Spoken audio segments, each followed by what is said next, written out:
Talagang hindi gamitin dito yung puso, dapat talaga utak ang gamitin. Kasi pag puso talaga, masasaktan ka talaga. Kagabi sa ginanap na Tribal Council sa Survivor Philippines, nakita ng sambayanan ang pagkadismaya sa mukha ni Nanay Zita. Di niya napigilang maiyak sa pagka-vote out sa kanya dahil sa 2 botong nagmula sa mga katribo niyang sina JC at Rob at 1 botong mula kay Charis ng kabila namang tribo. Si Mami Zita ang tumayong nanay ng Naak Tribe, ang ika-14 na castaway na napaalis ng isla. Si Nanay Zita, isang labandera, ay sumali sa Survivor Philippines sa pag-asang maiuwi ang prize money para makaranas ng ginhawang kanyang pamilya. Bilang pinakamatanda sa mga castaway at ina ng 7, si Mami Zita ang tumayong nanay ng mga katribo niya. Tulad ng isang ina, voluntaryo niyang ipinagluto, ipinaglabat, inaruga ang mga miyembro ng Naak Tribe. Ano nga ba mga saloobin ni Mami Zita sa naganap na botohan? At ano ang pakiramdam niya ngayong makakabalik na siya sa kanyang tunay na pamilya? Fresh from Koh Taruto Island in Thailand. Sabay-sabay nating salubungin ang nanay ng bayan, si Nanay Zita.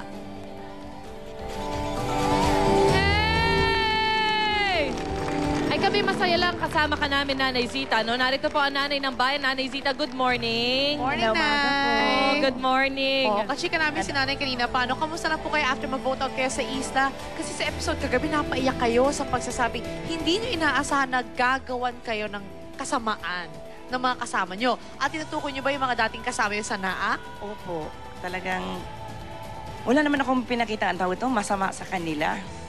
Pero siguro ganun talaga ang buhay kasi pareho kaming lahat naghahangad ng 3 milyon. Opo. Ganun talaga. Maganda naman sana ang pagpili na yung tungkol doon sa pagdala ko sa kanila, yung si Chris dinala ko sa Bangkok.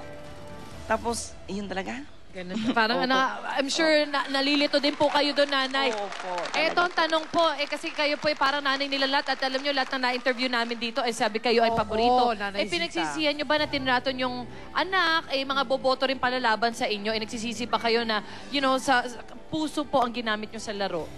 Hindi naman po kasi sabi ko nga ganito na po talaga ako. Kumbaga, sabi ko, malapad ang puso ko. Oo. Parang nawaan ko rin sila kasi pareho din naman kami na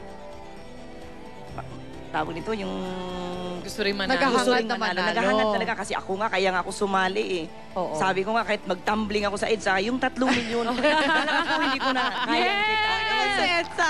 Pero kung hindi rin dahil sa Survivor, talagang malaking utang na loob ko po talaga sa Survivor. Kumbaga, hindi man ako nanalo ng 3 milyon, maglalakad man ako, Nanay Zita, parang ang saya-saya po. Sikat na kayo, Nay. Pwede na kayo mag-artista, di ba, no? Sa'yo. Uy, Nay, pero hindi ba ikakailang isa kayo sa pinakamatatag na babae sa isla? Gaano ba katindi yung inyong determinasyon para magtagal ng ganito sa kompetisyon? Ang tagal nyo, ha?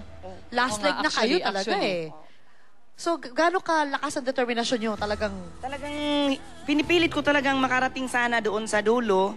Kahit makuha ko lang yung, ang tawag nito, yung second prize, kung hindi ko naman makuha yung first prize kasi kalaki na naman noon. Pero yun na nga, ako lang din ang tao na wala akong kinausap na, uy, kailangan tayong dalawa yung makipag-alyansa o kaya maghati tayo ha. Kumbaga, sabi ko, kung hanggang saan ang buhay ko dito sa isla, yun na yun. maluwag sa puso pa kung tatanggapin. Opo. No, kaya naman pala, Nanay Zita, marami po nagmamahal po sa inyo. Dahil, di ba, Nanay Zita? Kinagagalak po namin makilala kayo at I'm sure po kahit nasa sa dulo ng show ng Survivor na to, silang lahat po kayo pa rin po ang pinakamam. But they just had to make a choice. Nag-sorry pa sila sa inyo after? Oo, kinausap ka ba? Text po sila sa akin kagabi na, sorry daw, laro lang daw yun. Sabi ko, True, okay it is naman a po. game. It is a game. Okay naman po. Naku, thank you po, Nanay Zita Ortiga po! Thank you, Nanay. Kayo ang survivor sa puso ng maraming mga kapuso natin. Samantala, tuloy pa rin ang ating morning to